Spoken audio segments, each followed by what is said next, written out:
Quand c'est l'heure de la prière, tu prends congé maladie. Tu ne sais pas ce que tu perds, ne joue pas avec ta vie. Remettez les pieds sur terre, sinon direction l'enfer. Car si tu veux le paradis, dis-toi qu'il n'est pas gratuit. Quand c'est l'heure de la prière, tu prends congé maladie.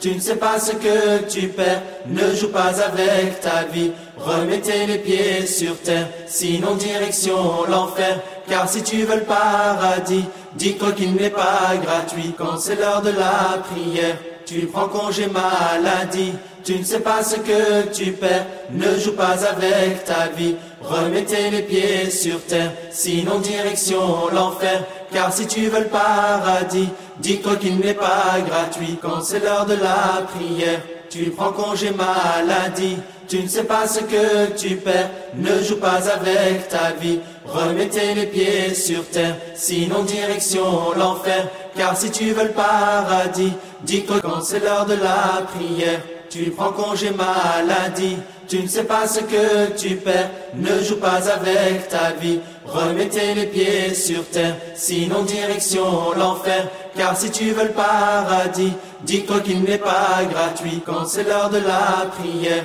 tu prends congé maladie. Tu ne sais pas ce que tu perds, ne joue pas avec ta vie. Remettez les pieds sur terre, sinon direction l'enfer. Car si tu veux le paradis, dis-toi qu'il n'est pas gratuit. Quand c'est l'heure de la prière, tu prends congé maladie. Tu ne sais pas ce que tu perds, ne joue pas avec ta vie. Remettez les pieds sur terre, sinon direction l'enfer. Car si tu veux le paradis, dis-toi quand c'est l'heure de la prière, tu prends congé maladie. Tu ne sais pas ce que tu perds, ne joue pas avec ta vie. Remettez les pieds sur terre, sinon direction l'enfer. Car si tu veux le paradis, dis-toi qu'il n'est pas gratuit. Quand c'est l'heure de la prière, tu prends congé maladie. Tu ne sais pas ce que tu perds, ne joue pas avec ta vie. Remettez les pieds sur terre, sinon direction l'enfer. Car si tu veux le paradis, dis-toi qu'il n'est pas gratuit. Quand c'est l'heure de la prière, tu prends congé maladie. Tu ne sais pas ce que tu perds, ne joue pas avec ta vie. Remettez les pieds sur terre, sinon direction l'enfer. Car si tu veux le paradis, dis-toi quand c'est l'heure de la prière, tu prends congé maladie. Tu ne sais pas ce que tu perds, ne joue pas avec ta vie. Remettez les pieds sur terre, sinon direction l'enfer. Car si tu veux le paradis, dis-toi qu'il n'est pas gratuit. Quand c'est l'heure de la prière, tu prends congé maladie. Tu ne sais pas ce que tu perds, ne joue pas avec. Et puis, écoute, Joko, et maintenant, au dit que tu time to for me. Je suis network au fois un problème quand tu pas de link up. So quand tu es pas dire ni et ma bino obéi. Pour que tu as bien courir réuni, pour doit sortir là, doit de faire mollet. Thank you. Ok, Bobobi. Kekou Kale Maoule. Bonjour chers parents d'élèves. Je vous salue et nous vous remercions infiniment. Ici, moi, on m'appelle Fawaz Din Djibril. Je suis le directeur de l'école Saïd Ibn Djoubey. À présent, nous allons inviter le fondé de l'école Saïd Ibn Djoubey de se présenter et de nous dire quelques mots. Nous demandons au Père bénédiction sur le prophète Mohammed sallallahu alayhi wa sallam. Et puis nous remercions toute l'assise. Nous vous remercions pour le fait qu'on vous a appelé ce matin pour vous informer de tout ce qui va se passer dans le centre, dans l'école, de l'école. Nous vous remercions beaucoup. La seule chose que je vais vous dire, mes chers parents, c'est de se patienter et de nous suivre. Parce que nous avons notre objectif pour notre environnement est très vaste et très grand. Parce que nous voulons que notre milieu, comment on appelle, avance, que les enfants, nos enfants, comprennent la langue française et la langue anglaise aussi. Parce que nous avons vu actuellement que la langue française, évidemment, c'est notre langue du Bénin, c'est la langue que nous parlons au Bénin. Dans la langue française et l'anglais, on voit que bon nombre de personnes n'ont pas eu l'opportunité d'avoir la maîtrise de cela. Pour cela, nous avons eu l'objectif que nos enfants à bas âge, on doit faire quoi? Ils doivent commencer par parler l'anglais pour leur avenir. C'est pour cela nous sommes en collaboration avec une grande école au Nigeria, que le fondé même est assis avec nous. Une grande école, je vous dis. Donc, nous sommes en partenariat avec, comment on appelle, le fondé, pour que ça marche bien, pour que nos enfants parlent bien le français et s'expriment bien en anglais aussi. Et voilà, je demande à Dieu, le Tout-Puissant, de nous aider pour notre objectif et que notre objectif soit atteint et que notre école Benjoubé soit une école de référence en français et en anglais aussi. Merci beaucoup. Merci beaucoup. I am an English teacher here in Said Ibn Jubair School. On behalf of the entire school community, I warmly welcome you and thank you for honoring our invitation today. Today's special invitation is extended to parents like you who have not yet enrolled their children with us. We are excited to introduce our new school to you. Our new school is a place where excellence in learning and character development will be the foundation of everything we do. Bonjour chers parents, au nom de toute notre communauté scolaire, je vous souhaite la bienvenue et vous remercie d'avoir honoré notre invitation aujourd'hui. Nous sommes très heureux de vous présenter notre nouvelle école.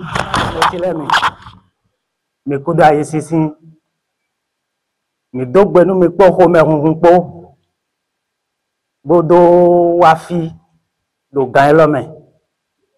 Bon, me donatime les écoles de wafi nous prenons huetin. Hein, nous prenons huetin. Dagbe lors de fi do gain royal merme. Ni jale magbe ho me odo fon gbe o mi amado ayodo e wa no na pere. Yan no yin odilon azon. Kushoro Ibrahim. Dasanu enumi. Bondo wa école lo ma fi. Don neno yo kwelento. Ou enu yen. Nimo. Donc me dogbe nu susu trara. Boku da isisi. Bo mi nana mi mo jeme. Azo wiwa école lo ton. Don nu weji. Oyete français gbeme. Podo anglais gbeme po. Domi npan gbo medin.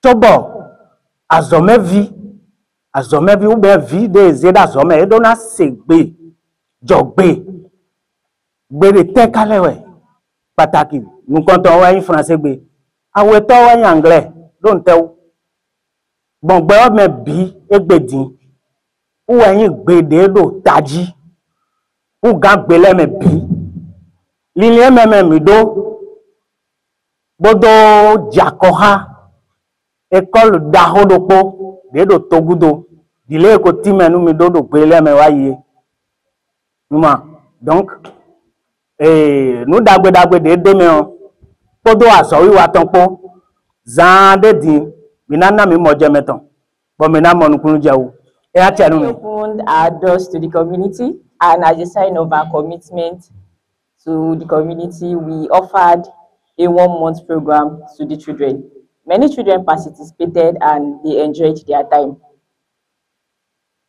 We'll be showing you the vision and the promise of this new school and why it is the best choice for your child's education. Our mission is simple yet powerful: to nurture children academically, socially, and morally so that they can grow into responsible, confident, and successful individuals. We assure you that our school is not just another institution. It is a home of learning where every child is loved, cared for, guided to reach their fullest potential. Thank you once again for coming, and we pray that this will be the beginning of our beautiful journey together. God bless Nous you. avons ouvert nos portes à la communauté et comme signe de notre engagement, nous avons offert un programme de cours de vacances d'1 mois. Beaucoup d'enfants y ont participé et ont profité. Mais l'invitation spéciale d'aujourd'hui s'adresse à des parents comme vous, qui n'ont pas encore inscrit leurs enfants chez nous. Nous voulons vous montrer la vision et la promesse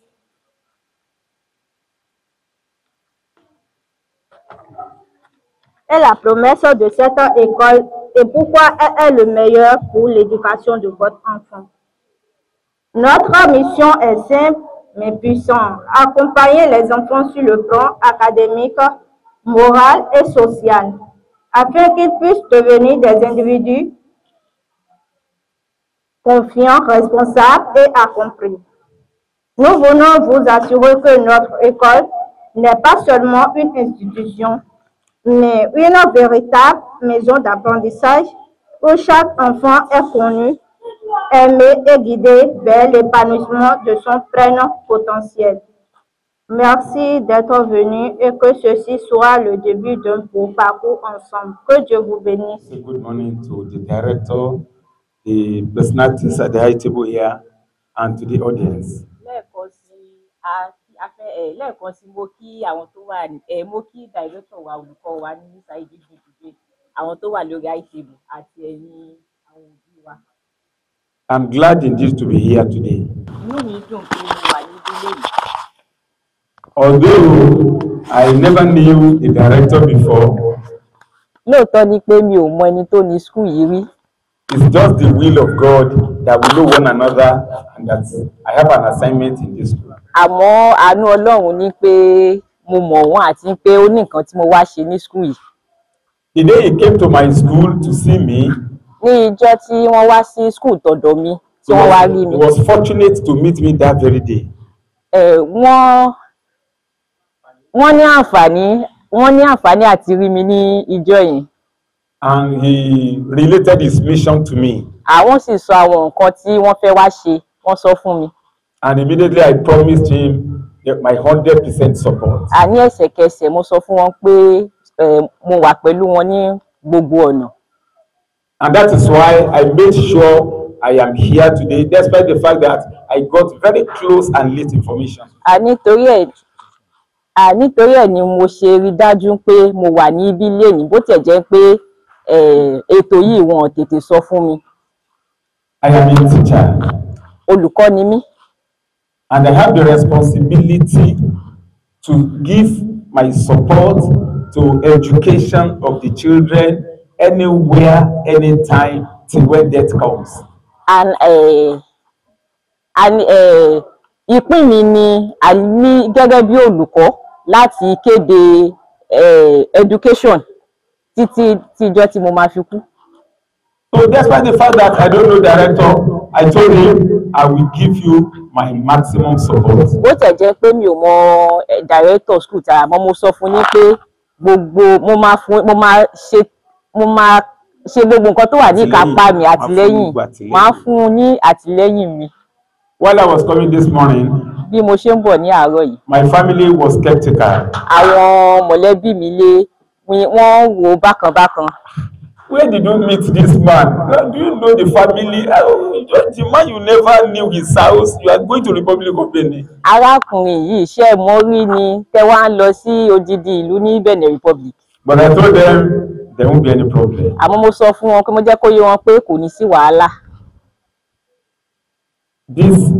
By next month, my own private school will be 30 years of age. Ní oṣù tí ó ń bọ̀, ẹ̀kọ́ tèmi máa jẹ́ 30 ọdún. Yes, and I'm equally a teacher in a public school. Bẹ́ẹ̀ náà ni bí mo ṣe jẹ́ olùkọ́ ní private, mo tún jẹ́ olùkọ́ ní ilé ẹ̀kọ́ gíga ti public ti ìjọba. What I studied in my life is English education. Nǹkan tí mo kà school ní English education. I will be very close to the director. Mo máa súnmọ́ director wa pẹ́kípẹ́kí.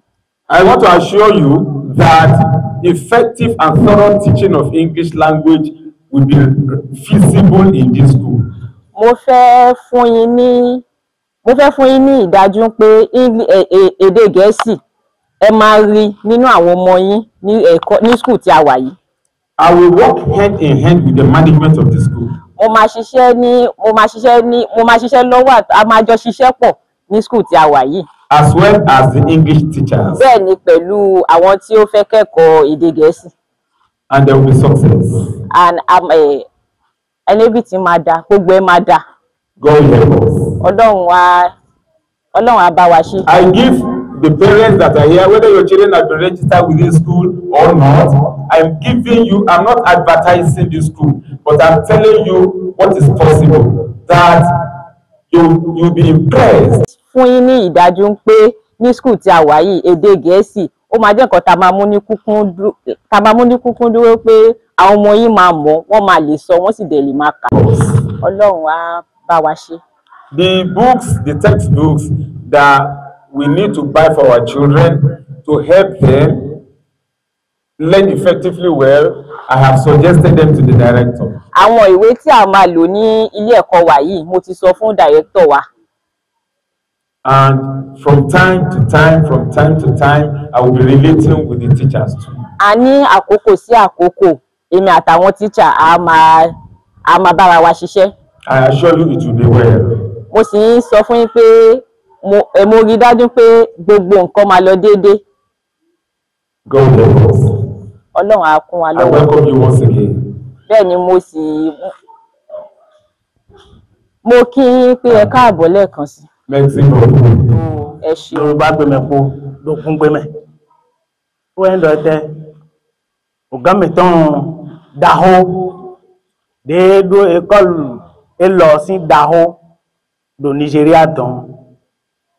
No edo die edo de meja to egbe do bene to me mele no po emi modo dawe ya ka je wa de susu takume mi to gbe ni susu trara do kata no fo goto na fo nu wa ton le gbe gbedo na pon we bona inu kon do we me mi dogbe ni ton mi dogbe ton ni mawo na kwa che to do jiton o na ko do mi lo de suji yo mi do na mo de nu do kre me o we ndo e do e mi jakoha o ga mi ton de do fi bo director mi ton do e ko le lo me fi o e mi jako pe we mi pe do yi alome do taw do nu kan yi aso me utu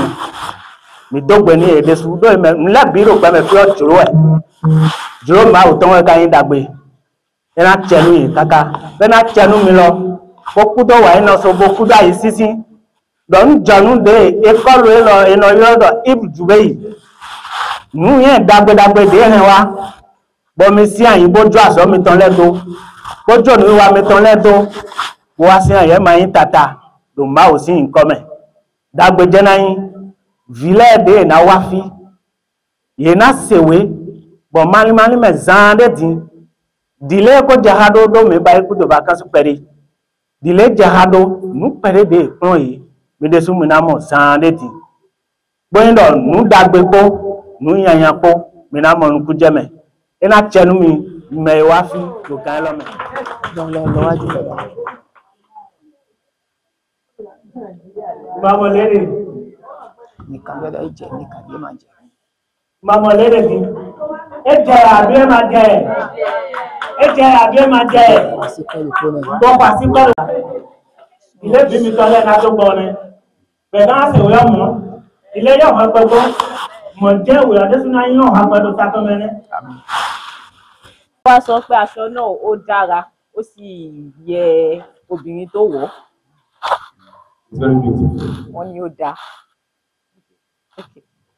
wọ́n sì ní àwọn dúpẹ́ lọ́wọ́ yín bí a ṣe mọ̀ pé ilé ẹ̀kọ́ yìí fún mùsùlùmí àti ẹni tí ò ṣe mùsùlùmí ni fẹ́ni tó bá jẹ́ mùsùlùmí àwọn á lò ìjáàbù àmọ́ ẹni tí ò ṣe mùsùlùmí tó jẹ́ bí àwọn kírísítẹ́nì àtàwọn tó kù náà àwọn ò nílò ìjáàbù ó ṣe pé bí a compulsory ní pé kí everybody wípé must tó wọ̀ no àwọn tó jẹ́ mùsùlùmí nìkan ló láǹfààní àti wọ̀ hijab àwọn tí ò ṣe mùsùlùmí wọn ní wọ̀ hijab àmọ́ aṣọ yẹn ó máa rí bí ó ṣe wà lé ọ̀run arábìnrin náà a sì fẹ́ sọ fún yín pé the English education and French education is going to be the best that we are going to give to your kids. They will be able to say it, they will be able to write it. So whenever they ask questions outside, they will be fluent in English. Because tí mo sọ ni pé bí a ṣe máa kọ́ wọn ní èdè Gẹ̀ẹ́sì àti Faransé náà, kò ṣe pé àkọsórí nìkan là máa kọ́ wọn. Tí wọ́n bá béèrè lọ́wọ́ tàbí tán lọ fún exam níta, wọ́n máa lè kọ́ kalẹ̀. Gbogbo àná la sì mọ̀ pé tí ọmọ bá lè kọ́ kalẹ̀ ní ìwúrí àwọn olùkọ́ àtàwọn òbí tí wọ́n bí. Because tó bá ti lè kọ́ kalẹ̀ ó mean pé ó mọ nǹkan tí ó ń sọ lórí so nǹkan tí a máa ṣe ní ibẹ̀ so a sì fẹ́ràn ẹ̀yin òbí pé school tí a dálẹ̀ yìí kí ẹ jọ kí ẹ mú àwọn ọmọ yín kí ẹ mú wọn wá. What I'm trying to say here is that to all parents we are begging, we are pleading that you should bring your kids, you should enroll your kids in our school and we are going to try our best to make them learn, understand English language and French language perfectly. Thank you once again. Je vous remercie une fois encore, chers invités, particulièrement le fondé et monsieur le directeur Akindele Senghor. Vous voyez notre élève, elle est si belle dedans. C'est comme ça l'éducation aussi sera belle, Inch'Allah. Nous allons aussi profiter vous dire que les chrétiens ne vont pas porter le hijab. Ce n'est pas une obligation, pardon. Ce n'est pas une obligation pour les chrétiens. C'est uniquement pour les musulmans. D'accord? Le hijab, ce n'est pas pour les chrétiens. Ne confondons pas le hijab à porter et quoi que ce soit, non. Elle est musulmane. C'est pourquoi elle a porté. Si c'est une chrétienne, elle n'a pas besoin. Et qu'Allah facilite que les poches soient remplies afin de nous amener les enfants à acquérir une éducation meilleure dans notre école Saïd Ibn Jubayr. Merci. Sur l'anglais qu'on a instauré. L'anglais ici, ça serait un peu différent par rapport aux autres écoles. Aux autres écoles, on sait comment ça se passe. Peut-être que c'est une fois ou 2 fois dans la semaine. Ici, ce n'est pas ça. Tout ce qui se fera en français sera aussi fait en anglais. Que ce soit vocabulaire, mathématiques, sera fait aussi en anglais.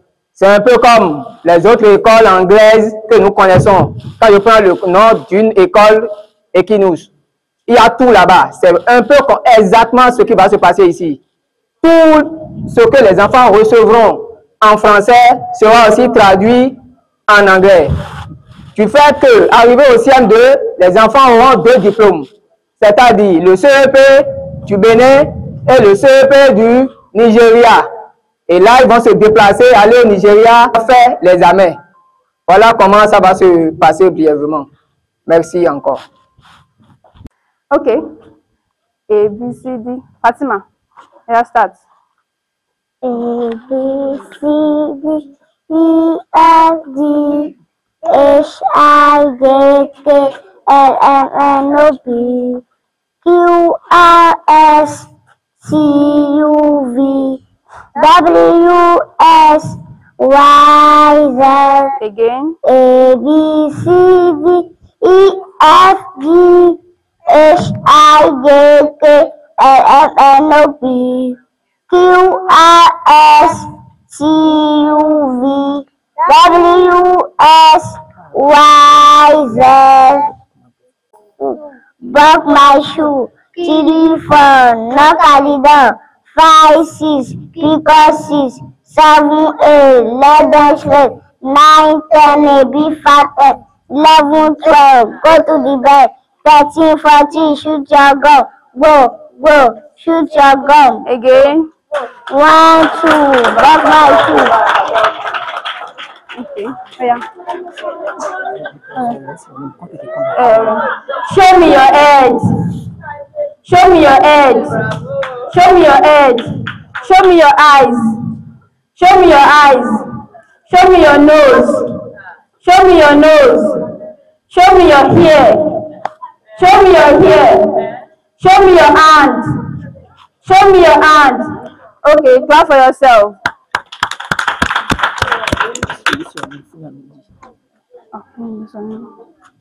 Fatima Esu Olaluwashi. What is your name?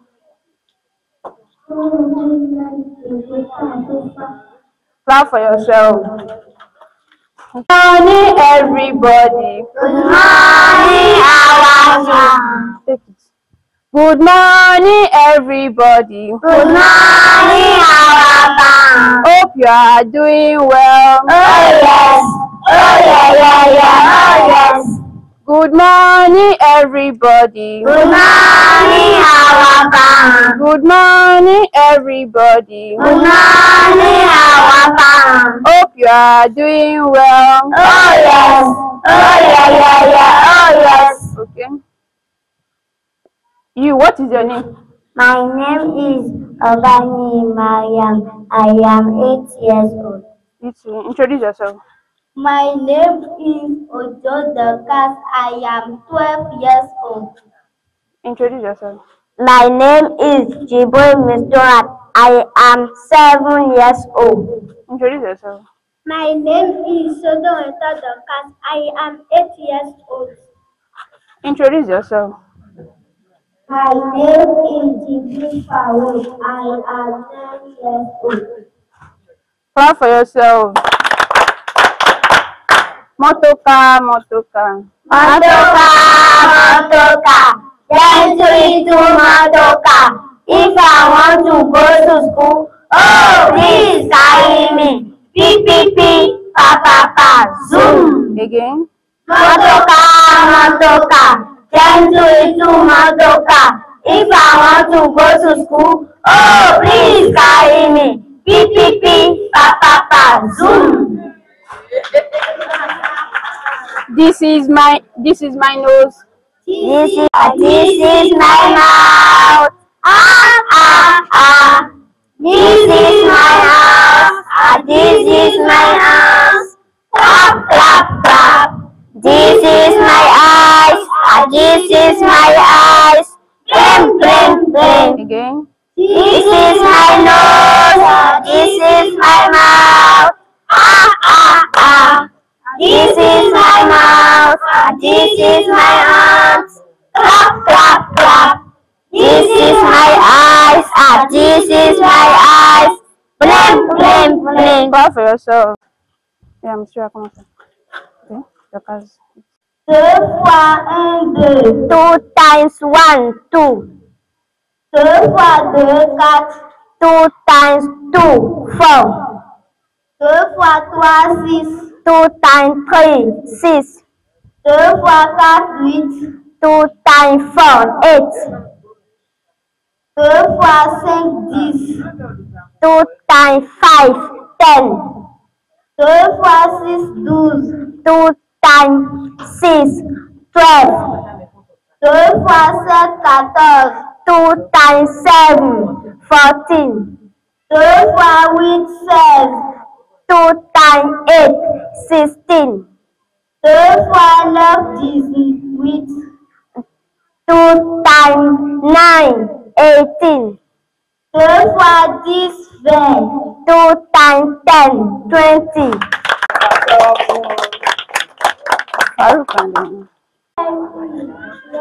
O-N-E, 1. T-W-O, 2. C-H-R-E-E, 3. F-O-U-R, 4. F-I-V-E, 5. E-A-E-I-S-I-S. S-I-S. S-I-S, 6. S-E-V-E-N, 7. C-H-I-E-T, 8. N-I-N-E, 9. C-A-N, 10.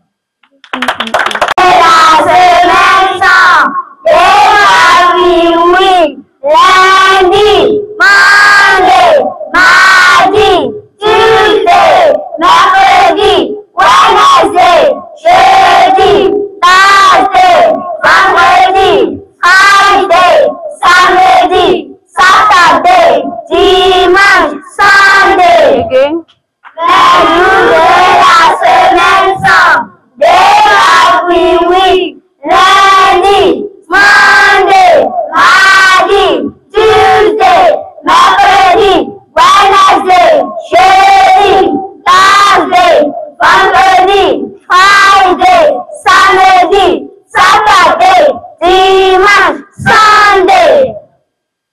Clap for them. Bonjour in anglais. Good morning. Bonsoir in English. Good afternoon. Bonsoir in English. Good afternoon. Bonne nuit. Good night. Comment ça va? How are you? Au revoir. Bye bye. Au revoir. Bye bye. Au revoir. Bye bye. Sing your French song, guys. Parce que j'ai dit, il ne va jamais sans peau d'olé. En arrivant chez la laitière, tout en faisant ses petites manières, donnez-moi du lait, dans mon pot de lait.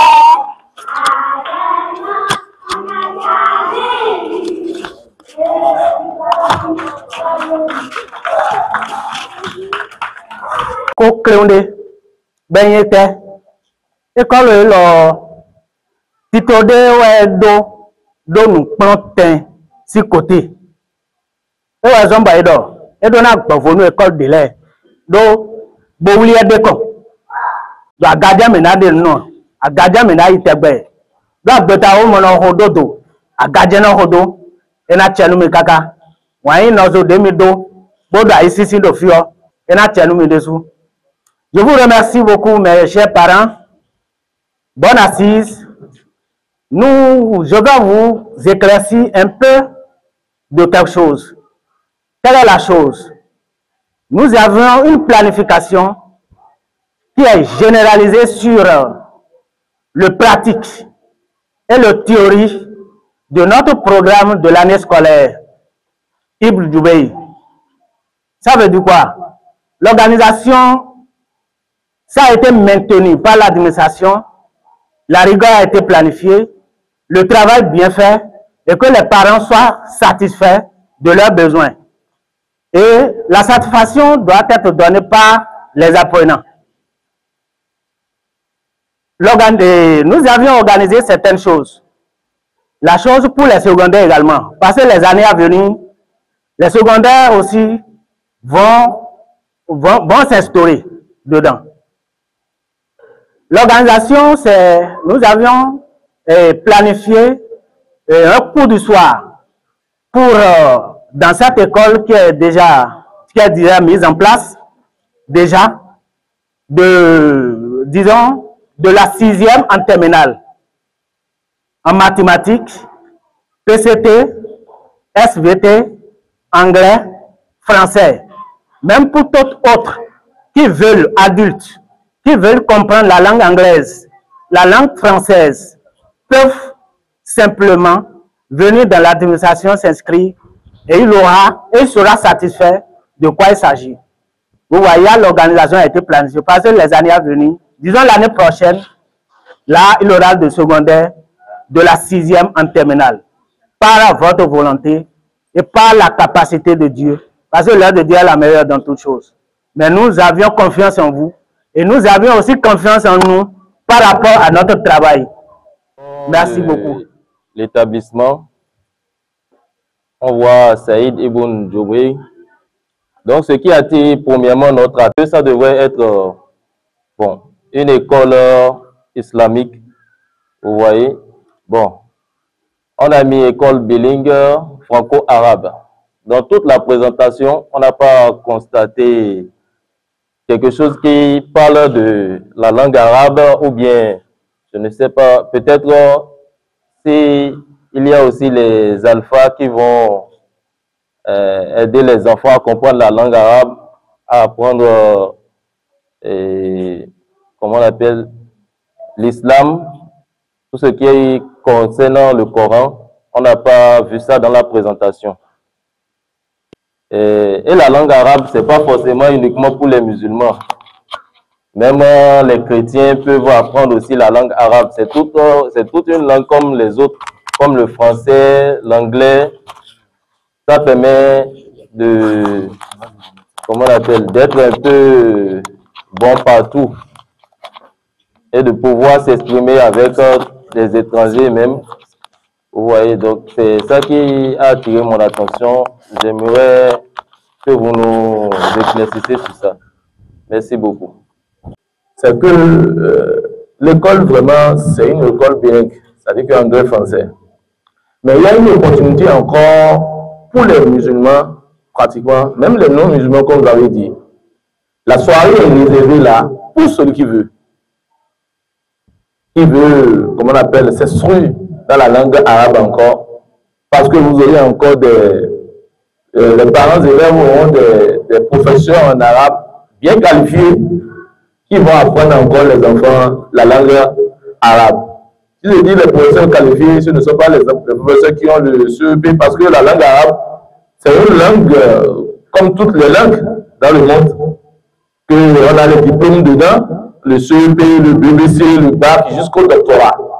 Donc, la soirée encore là est réservée pour les gens qui ont voulu encore apprendre ce que les enfants ont des notions dans la langue arabe. C'est pour cela qu'on a mis ça encore. Mais, comment on appelle, l'anglais et le français est même la base de cette école. Merci bien. Ọba tí ó dá gbogbo wa ní Yorùbá ní Kírísítẹ́nì ní lédè míì ní ọba kan náà ló ṣàdá gbogbo wa. Ọba náà ni a kí, òun náà ló sì kó wa jọ ní àyè tí a wà yìí. A máa ní oore fún ọba náà, àlékún tẹ̀síwájú fọ́lọ́run bá ṣe fọ́lúkàlùkù wa. Tí bá ní pé kí wọ́n sọ̀rọ̀ mo ṣàbòsí. Ọlápọ̀ olùkọ́ lèmi náà.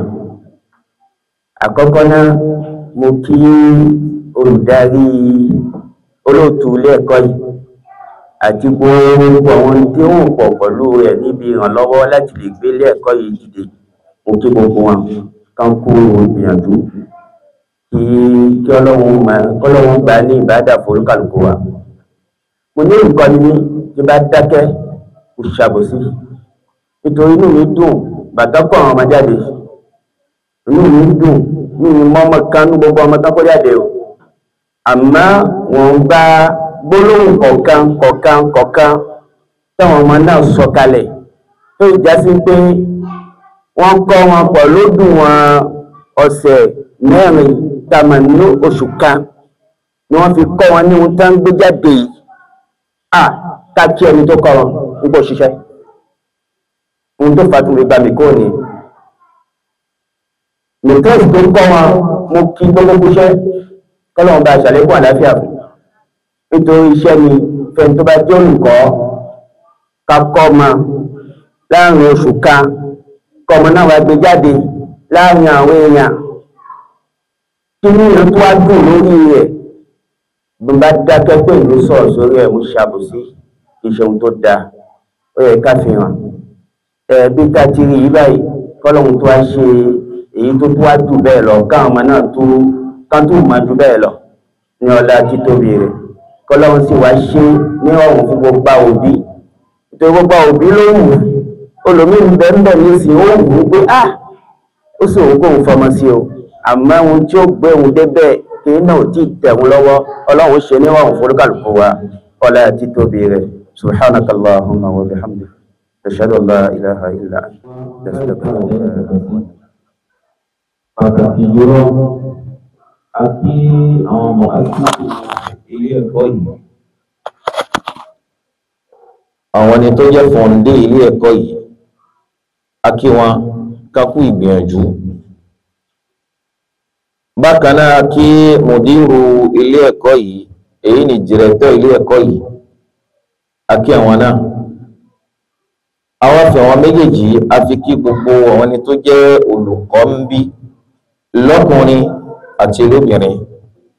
Àbí Ọlọ́run ọba ẹlẹ́dàá wa, Ọlọ́run kó bá wa kún yín, Ọlọ́run kó bá wa ràn yín ṣe, kó bá wa tì yín lẹ́yìn, la ilaha illallah. Àwa kò lórí wọn adé orí àwọn tá jẹ́ òbí àwọn ọmọ. Àwọn tá jẹ́ òbí pàtàkì jùlọ àwọn tá ń bẹ ládùúgbò yìí. Èyí oríire ńlá kan ní tọ́lọ́wọ́n bá gbé kalẹ̀ sádùúgbò yìí. Ẹ̀yin tẹ́ ń bẹ ní agbègbè ilé ẹ̀kọ́ yìí, ẹ̀yin ló yẹ kẹ́ gbé kíní ìlàrúgẹ. ẹ̀yin ló yẹ kí ṣe kí ni o gbé lárugẹ àwa tí ọ̀nà wá jì káwọ̀ lọ́kànkan ká mọ̀ ní pé kí ní ṣe kí ni o ní tẹ̀síwájú. orí pé tí a bá gbé lárugẹ tí bá ní tẹ̀síwájú èyí ni ló ṣe kí ni o ló fa àwa tá ń bẹ ní ọ̀nà jíjìn. ẹ jẹ́ ká kún wọn lọ́wọ́ rẹ̀, ẹ má jẹ́ á dá wọn dá, ẹ má jẹ́ á fi wọ́n lẹ̀. gbogbo ọ̀nà táwọn náà bá máa tá lè fi ṣe ìlànà tá lè fi ṣe publicity kìíní yìí wallahi ìjà ṣe. èébú ní ó jẹ́ fún yín, ìtìjú ní ó jẹ́ fún yín, tàbá ní pé kìíní ìdáwò sí kìíní kò ní ìtẹ̀síwájú. ìwé yìí ó pọ̀ ń gbòòrò. ọba tó ní fún àwọn ẹni tí ń bẹ ń gbòòrò ṣe ló pọ̀ iná ṣe o, ẹ má jẹ́ àdá wọn dá o, ẹ má jẹ́ àdá wọn dá o, ọlọ́run ti fún wa ṣe, ọlọ́run fún wa ṣe, ọlọ́run fún wa lọ́wọ́. wa sallallahu ala sayyidina Muhammad wa ala ahlihi wa sahbihi. Nous rappelons que les inscriptions ont déjà démarré dans notre école. Ils commencent de 8h à 18h30 tous les jours, sauf dimanche. Et en plus, dans l'enceinte de l'établissement, il y a les fournitures qui sont disponibles. On vend les fournitures tout de maternelle au CM2 dans l'établissement. En plus, nous allons instaurer les cours de soir pour les gens qui sont, pour les gens qui ne sont pas disponibles. Donc, il peut passer les cours de soir ici de 17h à 20h. Pour donner plus de satisfaction aux parents, nous avons demandé à tous parents de se rapprocher de l'établissement pour avoir plus de l'éclaircissement sur les frais de scolarité des enfants concernant les modalités de paiement. Fọ́dà St. John tí wọ́n kó ní ọ̀nà jíjì gan àfọlọ́wọ́ fi kí yín o, ilé St. John ò ní dàrú mọ́ yín lórí o, ẹ ṣe é filẹ̀ fọmọ ni ọlọ́run sì jẹ́ ó ga jù bẹ́ẹ̀ lọ. Inú wa dùn léyìí tó pọ̀, inú wa dùn léyìí tó bùháyà gan. Mo tó kí yín ní ẹ̀kan fi kún mo kí yín gan, mo kí ìbá àjọṣewọ́ nígbàjẹ́ láti tóbi ọlọ́run ọba. A máa fi dídá àsìkò yìí fi máa sọ fún wa pé ẹ tó padà ṣe ẹjẹ́ àtúnyàrá lógo ti ọlọ́run nípa ohun tamọ̀ ní àwọn ẹ̀kọ́ yìí tí àwọn ọmọ tí wọ́n ń yọ jáde fún wa. Díẹ̀ la rí ẹ̀yìn náà rí nígbà tí àwọn ọmọ yìí tí wọ́n ń ka English tí wọ́n ń fọ English láàrin oṣù ọ̀sẹ̀ mẹ́ta sí ọ̀sẹ̀ mẹ́rin. Ọlọ́run ní kọ́ ọmọ ọdún ẹ̀ tàbá bẹ̀rẹ̀ ọdún kan lágbára ọlọ́run sì tún jù báyìí lọ. Ó wá ṣe iléèwé tó jẹ́ pé àgbáyé ni ó mọ̀ kò ní jẹ́ bèèrè nìkan ọ̀la ti tóbi ọlọ́run àfihàn gan. C'est-à-dire un applaud taekwondo français premier pour les examens nationaux alors CEP. Moi j'ai un applaud taekwondo français premier pour les CEP anglais. Anglais maintenant d'ailleurs le nom de Dieu a terminé le maintenant j'ai tout le monde pousse. Voilà des points au moment de tout tout. Amado fidi koto kami tole fo koto alogo ma otonko ile mo tu ja wi ma me si côté bon koto da pe de me kon e da do blessing de me do bi mi ton do fa iseme ko mo mo aye nde ba ege e he na se to e he na yi to kudo wona i pro wi ma wa le ko wa e ka pro wi ma e ma ndo e na pa so ko e wo do ni to akoha o kami ton da ho ku e so ba do jete Bedo wa mo e donc ale do mo prote e lo me e dagba mi ma no sonu mi mo e ma no sonu mi e na chenu mi ile mi ko lo ai sisi on me kuda ai sisi ko kudo todo me bile mi na to gbena akulo pẹ̀lú to kana to pẹ̀lú ona ko fifa to ó dàbí pé èmi náà fẹ́ sọ tiwantiwa báyìí nítorí pé ọmọ bíbí Yorùbá lèmi náà kéde Gẹ̀ẹ́sì kó má gbà wá lọ jù. Mo dúpẹ́ lọ́pọ̀lọpọ̀ gẹ́gẹ́ mo sọ pé inú mi dùn láti wà níbí lónìí. Ohun tí mo rí nínú ọ̀kan nínú ohun tó mú mi wá tó fà mí mọ́ bàbá yìí, òun ni pé mo rí nǹkan tó lóyìnbó ń pè ní sense of commitment and seriousness. Tí èèyàn bá fẹ́ dá ilé ìwé lẹ̀ tó bá lè máa káàkiri kó máa wádìí ẹ jọ̀ọ́ ó fẹ́ ṣe nǹkan báyìí o báwo mo ṣe lè ṣe o ọ̀nà wo la lè gbé gbà o ẹ ràn mí lọ́wọ́ o ẹ jẹ́ ká ṣe báyìí o ẹ bá mi wò ó fi hàn kétékété pé ó tọ̀hún yẹn ó ní nǹkan ṣe. ní èyí sẹ́yìn ìgbà tó ti pè mí wọ́n ti wá bí wá lẹ́yìn ìdájọ́ ọkọ rẹ̀ wọ́n ti wá bí wá tó ń bá mi. so gbogbo wọn yẹn fi hàn yìí pé bàbá yìí ní nǹkan ṣe nítòótọ́ ó wá fẹ́ pàrọwà sí ẹ̀yin tẹ́ wà ládùúgbò gẹ́gẹ́ bí àwọn dáàdì yẹn ṣe sọ lẹ́ẹ̀kan onílé òun ló máa ń pe ará àtàgbẹ́ wá wò ó nítorí pé onílé ló máa kọ́kọ́ rí ẹ jọ̀ọ́ ẹ fọwọ́sowọ́pọ̀ pẹ̀lú wọn iléèwé tiwa nígbà tá a máa bẹ̀rẹ̀ inú ojútùú láti bẹ̀rẹ̀ o nítorí pé a bẹ̀rẹ̀ tí ò ní bàbá ni we started from the payers crash ẹ tó bá débẹ̀ lónìí á lóògùn bóyá ó ṣe rí irọ́ o kò rí bẹ́ẹ̀ ìgbà tá a bẹ̀rẹ̀ o abẹ́ bambú òun la fi bẹ̀rẹ̀ bọ̀dẹ́ bá débẹ̀ lónìí náà tí àwọn bá lè bẹ̀rẹ̀ báyìí then the future is very promising so mo rọ̀ yín tá bá máa lu ọdún kan iléèwé ìpè àparí an academic year tẹ́ bá máa ṣe end of the year celebration àjọmọ̀wà bíi náà ní lágbára Olódùmarè ẹ fọwọ́sowọ́pọ̀ pẹ̀lú wọn bó ṣe máa ń bẹ̀rẹ̀ náà rèé tó bá wáyé ló máa di ńlá ayé àwọn iná àdẹ̀ dára ayé tèmú náà di ńlá Olúwa jẹ́ kó tẹ̀síwájú ẹ ṣé gan. Quand c'est l'heure de la prière, tu prends congé maladie, tu ne sais pas ce que tu perds, ne joue pas avec ta vie, remettez les pieds sur terre, sinon direction l'enfer, car si tu veux le paradis, dis-toi qu'il n'est pas gratuit. Quand c'est l'heure de la prière, tu prends congé maladie, tu ne sais pas ce que tu perds, ne joue pas avec ta vie, remettez les pieds sur terre, sinon direction l'enfer, car si tu veux le paradis, dis-toi qu'il n'est pas gratuit. Quand c'est l'heure de la prière, tu prends congé maladie, tu ne sais pas ce que tu perds, ne joue pas avec ta vie, remettez les pieds sur terre, sinon direction l'enfer, car si tu veux le paradis, dis-toi qu'il n'est pas gratuit. Quand c'est l'heure de la prière, tu prends congé maladie, tu ne sais pas ce que tu perds, ne joue pas avec ta vie, remettez les pieds sur terre, sinon direction l'enfer, car si tu